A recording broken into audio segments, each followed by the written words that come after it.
Students, जब company अपने shares को पार पे इशू करती है और अपने इस शेयर का पैसा वो इंस्टॉलमेंट्स में लिया करती है। इंस्टॉलमेंट्स का लेने का मतलब होता है कुछ पैसा वो एप्लीकेशन पे लिया करेगी, कुछ पैसा वो अलॉटमेंट पे लेगी और कुछ पैसा फिर वो आगे जाके कॉल्स पे लेगी। ठीक है स्टूडेंट्स, इसे कहते हैं अमाउंट पेबल इन इंस्टॉलमेंट्स। तो ऐसे में जर्नल एंट्रीज कैसे पास की जाती हैं उसको देख लीजिए। और यहाँ पर भी मैं अभी फुल सब्सक्रिप्शन ऑफ शेयर्स के बारे में बात कर रहा हूँ, यानी कंपनी का जो इशू है वो फुली सब्सक्राइब्ड हो गया। ठीक है स्टूडेंट्स, तो ऐसे में सबसे पहले एंट्री बनाई जाती है for receiving the application money. और जब कंपनी पैसा इंस्टॉलमेंट्स में ले रही होती है तो एप्लीकेशन और अलॉटमेंट दोनों अलग अलग अकाउंट होते हैं।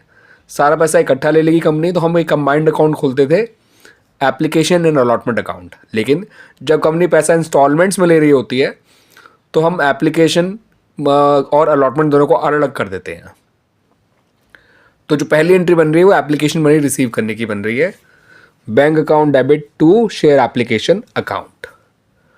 और जब ये शेयर्स लोगों को अलॉट कर दिए जाते हैं तो on the allotment of these shares ये एप्लीकेशन मनी ट्रांसफ़र कर दिया जाता है to the share capital account. तब ये शेयर एप्लीकेशन अकाउंट जो अभी क्रेडिट हुआ था तब वो डेबिट हो जाता है और शेयर कैपिटल अकाउंट क्रेडिट कर दिया जाता है। ठीक है स्टूडेंट्स, ये दो एंट्री हो गई एप्लीकेशन की। अब आगे से जो एंट्रीज का पैटर्न है वो चेंज हो जाएगा। आगे से कंपनी पहले पैसा मांगेगी इंस्टॉलमेंट्स का, देन उसको पैसा रिसीव होगा। तो आगे से पहले कंपनी अलॉटमेंट का पैसा मांगेगी, देन उसको अलॉटमेंट मनी रिसीव होगा, फिर वो आगे कॉल का पैसा मांगेगी, फिर वो उसको पैसा रिसीव होगा। एप्लीकेशन में ही ऐसा होता है कि कंपनी पहले पैसा रिसीव करती है और देन उस पैसे को ट्रांसफ़र करा करती है शेयर कैपिटल अकाउंट में on the allotment of shares. ठीक है स्टूडेंट्स, पर जब कंपनी आगे पैसा मांगेगी ऑन अलॉटमेंट, पहले वो पैसा मांगेगी देन वो पैसा उसको रिसीव होगा। Same for calls. तो ये देख लीजिए स्टूडेंट्स, अलॉटमेंट मनी मांगने की एंट्री क्या होती है। Entry for amount due on allotment.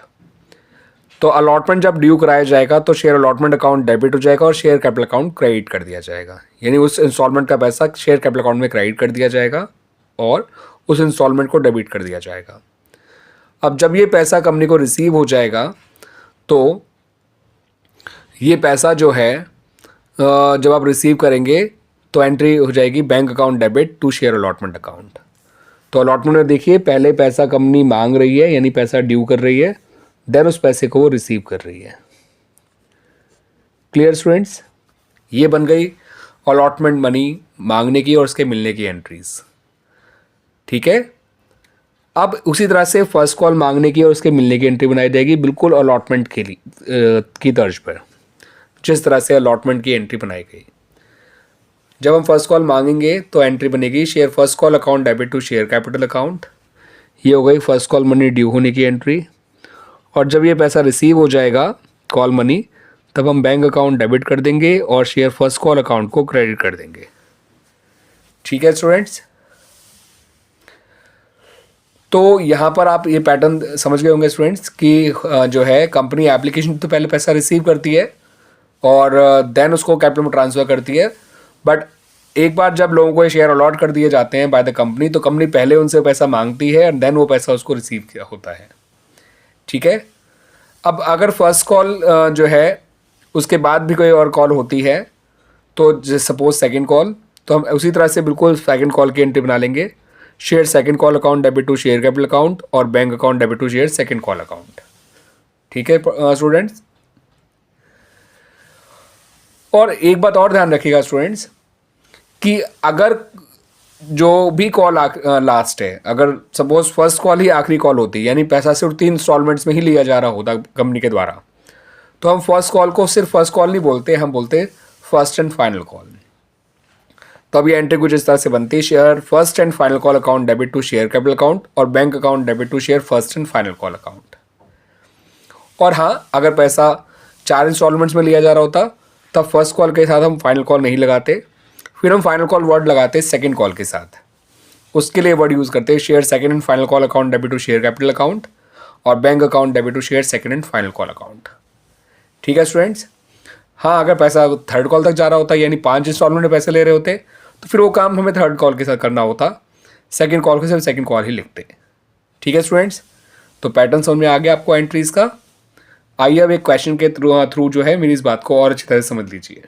In entries को आपको याद करने में भी आसानी हो जाएगी। एक कंपनी ने इशू किए हैं 10,000 शेयर्स जिनकी फेस वैल्यू है ₹10, और कंपनी पैसे कुछ इस तरह से ले रही है। ₹3 वो एप्लीकेशन पे ले रही है, ₹4 वो अलॉटमेंट पे ले रही है, और बचा हुआ ₹3 वो फर्स्ट एंड फाइनल कॉल पे ले रही है।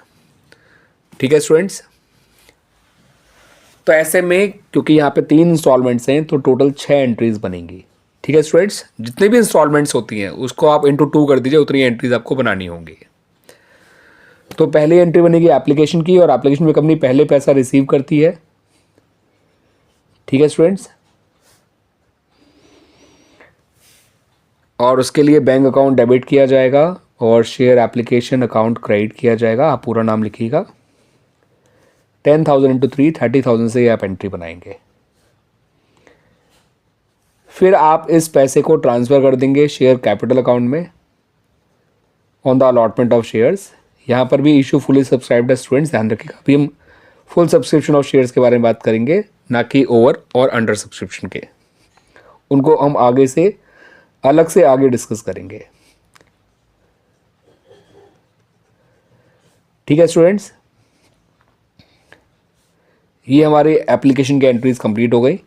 यहाँ लिखिएगा नरेशन में, एप्लीकेशन में received on 10,000 shares at the rate ₹3 per share. Application money transfer to share capital account और अलॉटमेंट ऑफ शेयर्स। फिर अलॉटमेंट में ये पैटर्न चेंज हो जाएगा। कंपनी पहले पैसा मांगेगी एंड देन वो पैसा कंपनी को रिसीव हुआ करेगा। तो अलॉटमेंट को मांगने की एंट्री कुछ इस तरह से बनाई जाएगी। शेयर अलॉटमेंट अकाउंट डेबिट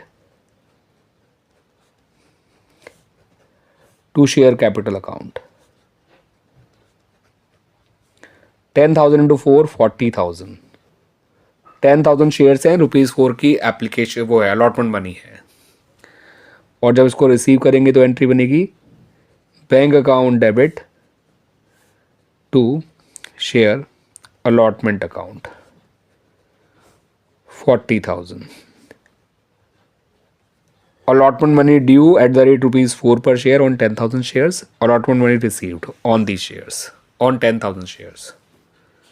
या सिंपली अलॉटमेंट मनी रिसीव लिख दीजिएगा। एंड क्योंकि यहाँ पे पहली कॉल आखिरी कॉल भी है तो हम फर्स्ट कॉल के लिए जो नाम यूज़ करेंगे वो first and final call word use करेंगे।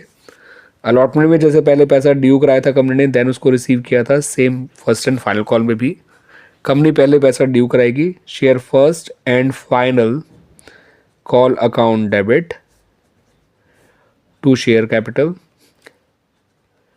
10,000 इंटू 3 30,000। और जब उस पैसे को रिसीव करेंगे तो bank account debit to share first and final call account ₹30,000।